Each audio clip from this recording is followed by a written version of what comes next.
le droit n'est pas une fin en soi. C'est-à-dire qu'il faut vivre d'éthique au sens propre du terme et pas seulement de droit. Et que la civilisation occidentale fait trop confiance au droit. Trop confiance au droit. On pense qu'avec le droit, on peut régler tous les problèmes parce qu'on règle le problème des institutions. Mais le problème du droit, c'est que tu ne règles pas le problème de l'homme. C'est ça le truc. Tu règles le problème des institutions, mais si dans les institutions, tu as des individus qui ne sont pas des êtres humains, au sens propre du terme, parce qu'ils ne respectent pas les principes de la nature humaine, tu aboutis à un totalitarisme masqué, mais beaucoup plus dangereux qu'un totalitarisme démasqué. L'homme est mortel. Et donc vouloir créer un homme immortel, c'est du fanatisme obscurantiste. Ça, c'est clair et net. C'est du fanatisme obscurantisme. Mais qu'est-ce qui pousse à ce fanatisme obscurantisme ? Eh bien, c'est l'orgueil, c'est l'avidité, c'est le désir de jamais mourir. Et donc, on a abouti à une folie.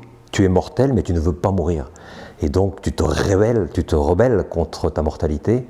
Et en fait, tu crées une idéologie qui est tout aussi bête que diabolique, comme l'idéologie du genre.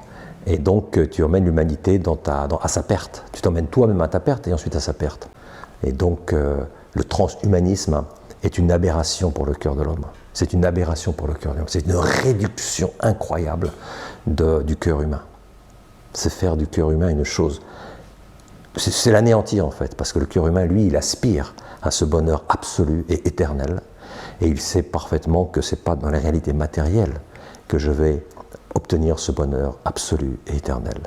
Et si je le cherche dans cette réalité matérielle, je ne me connais pas moi-même et je m'autodétruis. Et je m'autodétruis beaucoup plus rapidement que si je dis ça d'une autre manière. Mais dans le monde moderne, le problème, c'est que les gens n'ont plus aucun point de référence. Ils n'ont absolument plus aucun point de référence. C'est la confusion la plus absolue dans l'idéologie libérale. On emploie des mots qui signifient exactement l'inverse. Et bien des gens ne s'en rendent même plus compte. Je pense qu'à l'époque soviétique, par exemple, quand on disait la paix au monde, mir, ou c'est la paix au monde, je pense que beaucoup de gens se rendaient compte que tout ça, c'est un mensonge. Mais aujourd'hui, là, quand tu parles avec les gens dans la rue, etc., tu te rends compte que on vit le système orwellien. Dans Orwell, les gens ne se rendent même plus compte qu'ils sont dans un totalitarisme. C'est ça la force du totalitarisme moderne, c'est que la personne ne se rend plus compte qu'elle est dans un totalitarisme. Je sens donc je suis. C'est plus je pense donc je suis, c'est je sens donc je suis. Et donc il faut sentir. Et donc il faut des émotions. Et les gens ont toujours eu des émotions, ils en auront toujours. Le grand problème, c'est que des émotions, le cœur, lorsqu'il n'est plus en contact avec l'intelligence pratique et avec la volonté, ce cœur, ça devient quelque chose de très malsain. Le cœur doit constamment vivre en harmonie avec l'intelligence et la volonté. Si tu le sépares, comme l'a fait Rousseau, de l'intelligence et de la volonté, c'est plus un cœur. C'est plus un cœur, c'est même plus des sentiments. C'est ce qu'on appelle de la sensiblerie. Vous voyez, la dictature de la sensiblerie. C'est ce qu'on voit aujourd'hui toujours, la sensiblerie. Tu dois constamment faire attention à la sensiblerie si tu veux parler, donner un message. Tu dois faire attention comment la sensiblerie va se manifester derrière tout ça, comment les gens vont percevoir tout ça au niveau des sens. Aujourd'hui, tu ne t'inquiètes plus du tout comment les gens perçoivent au niveau du dialogue, au niveau de l'intelligence. Tu es préoccupé au niveau sensuel, comment est-ce que je suis perçu. Tu vois, parce que tu sais qu'il ne reste que ça. Chez bien les individus, c'est la seule chose qui compte, c'est comment je perçois tout ça. Pas par mon intelligence, mais par mon émotivité, par ma sensiblerie, par mes sens. Donc il reste deux catégories. Les gens qui vivent de sensiblerie, et je n'exclus pas de ça nos hommes politiques. Je pense que la plupart des hommes politiques aujourd'hui, président de la République, etc., de bien des pays, ce sont des sensibles. Ce sont des gens de la sensibilité, des gens, je dirais, non pas de la sensibilité, mais de la sensiblerie. Ils vivent comme Rousseau. Et derrière le mur, ceux qui dirigent ces marionnettes, ce sont plutôt des Nietzschéens volontaristes, c'est les gens de l'idéologie. Eux, ils manipulent les émotions de ces personnes, les émotions du peuple, et finalement, il n'y a plus de ratio, il n'y a plus de Descartes, il ne reste plus que Nietzsche et les sentimentalistes rousseauistes. C'est impressionnant à voir. Tu vois, en fait, tu peux interpréter le monde moderne d'une manière anthropologique. Le cœur, l'intelligence, la volonté. L'intelligence propulsée, il n'y en a plus, ça n'existe plus, il n'y a plus de ratio, il n'y a plus de logos, plus de dialogue, plus de vérité objective. Il reste l'essence, la sensiblerie, l'émotivité, et des personnes qui veulent du pouvoir, la soif de pouvoir, pour pouvoir eux-mêmes s'amuser, ou diriger le monde, et faire avec des êtres humains ce qu'eux ont envie de faire. Donc en fait, qui cherchent leurs propres intérêts. la réalisation de leurs propres intérêts sur Terre. Et voilà, et tu as tout un monde comme ça, et il est important que les gens ouvrent les yeux pour qu'ils se rendent compte, moi finalement, si je veux quand même survivre, il serait temps que je revienne au logos, à la vérité, à cette vérité objective, parce que sinon je vais être soit dans l'un, soit dans l'autre, soit le volontariste nietzschéen, l'idéologue, soit le sentimentaliste manipulé par le monde, par ces idéologues.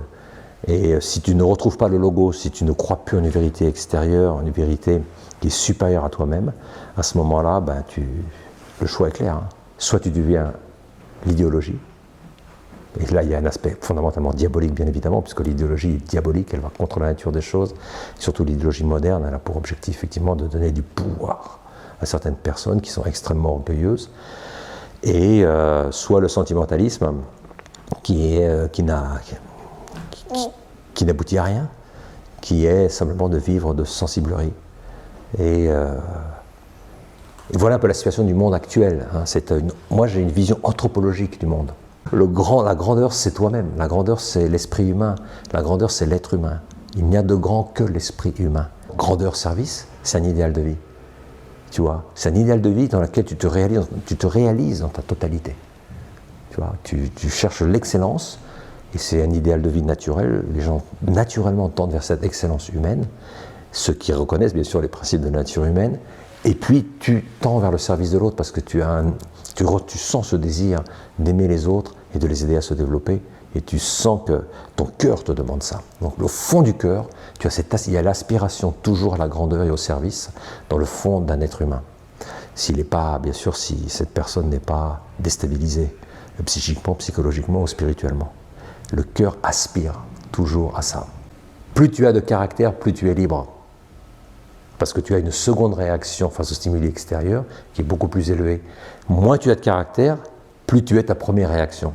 C'est l'animal. L'animal, il est toujours sa première réaction parce qu'il n'a pas la capacité d'avoir une deuxième réaction, une réaction intelligente, réflexive. Donc, moins tu as de caractère, moins tu as de vertu, plus en fait tu ressembles à un animal. Tu vis de ta première réaction. Tu n'as pas la capacité de t'élever au niveau de la première réaction et de te dire « Attention, ma première réaction, peut-être qu'elle n'est pas forcément bonne. » Voilà. Donc le caractère, il te donne la liberté de faire des choses que tu vois en conscience elles sont pas bonnes. Ta première réaction te dit « Il faut faire ça », mais ta deuxième te dit « Attention, c'est pas forcément bon pour moi. » L'humanisme athée porte en lui un drame terrible. Tu vois, un drame terrible, c'est qu'il est faux. C'est une fausseté. Et c'est pour ça que toute la société moderne, elle est vraiment orientée là-dessus. Et c'est pour ça qu'elle va à sa fin. On arrive aujourd'hui, à mon avis, à l'apocalypse. C'est la fin des temps. C'est la fin de l'humanisme athée. C'est la fin du mensonge qu'on peut aimer l'homme et qu'on doit aimer l'homme pour l'homme. On arrive à la fin de ce mensonge. Et bientôt on verra qu'en fait, c'est la haine totale de l'homme pour l'homme. On va le voir bientôt. Il se passe des choses terribles dans le monde. Ça va être la guerre à tous les niveaux. Les gens vont paniquer. Ça, tout le monde se rend compte, on va vers là. Et les gens doivent se poser la question, pourquoi est-ce qu'on en est là? On en est là parce qu'on a détruit, on a rejeté l'image de Dieu dans l'homme, et on continue à nous dire qu'il faut aimer l'homme, alors qu'en réalité, comme nous dit Dostoïevski, pourquoi est-ce que moi je dois vous aimer? Tu vois ce que je veux dire? Pourquoi est-ce que moi, sujet pensant, égoïstiquement pensant, je dois t'aimer toi? C'est pas possible que je t'aime, puisque toi, tu n'es qu'un produit. Tout n'est qu'un produit de ma propre conscience. Donc ce relativisme idéologique ne peut produire que la guerre, que la haine de l'autre, et on se part d'une espèce d'humanisme immanent qui en réalité n'existe pas. Donc c'est un gros mensonge. C'est un très très gros mensonge. Je pense qu'il y a des gens qui s'en rendent compte, mais d'autres qui ne s'en rendent pas compte. Et bientôt on le verra, le mensonge de l'humanisme athée. Tous les désastres sociaux qui se produisent aujourd'hui ne sont que la réflexion des désastres intérieurs des personnes. C'est les individus qui aujourd'hui vivent des véritables désastres intérieurs, parce que la société ne leur donne plus ce dont ils ont vraiment besoin pour respirer. Et donc les désastres extérieurs ne sont que la manifestation d'un chaos intérieur des êtres humains. Et toute cette façade juridique qu'on appelle la démocratie, à bientôt, tout ça, c'est une façade qui va bientôt s'effondrer complètement. Et on verra la réalité de nos propres yeux. Cette réalité, c'est le chaos qui règne dans le cœur des gens, parce qu'ils ont cessé d'être des hommes. Et donc, j'appelle toutes ces personnes qui sentent autour d'elles le temps de l'épreuve. C'est-à-dire qu'ils voient, c'est difficile, on a eu le Covid, maintenant on a la guerre, maintenant peut-être on a la crise économique, peut-être un nouveau Covid, une catastrophe mondiale. Tout peut arriver à n'importe quel moment et beaucoup plus rapidement qu'on ne le pense. Ça, c'est clair, c'est clair. Maintenant, on sait que c'est réel, tout ça. Même une bombe atomique, maintenant, peut éclater. Il y a 2 ans, on pensait que c'était irréaliste. Maintenant, on sait que ça peut complètement éclater. Et donc, tout peut arriver, les choses les plus terribles peuvent nous arriver, mais il faut se dire, eh bien, moi, il faut que je prenne cette réalité comme une occasion extraordinaire de grandeur. Il faut que je grandisse maintenant. Il faut que je développe les vertus maintenant. Il faut que je fasse un effort de transformation personnelle. C'est maintenant le moment d'agir. C'est maintenant le moment, le meilleur moment pour nous de nous transformer.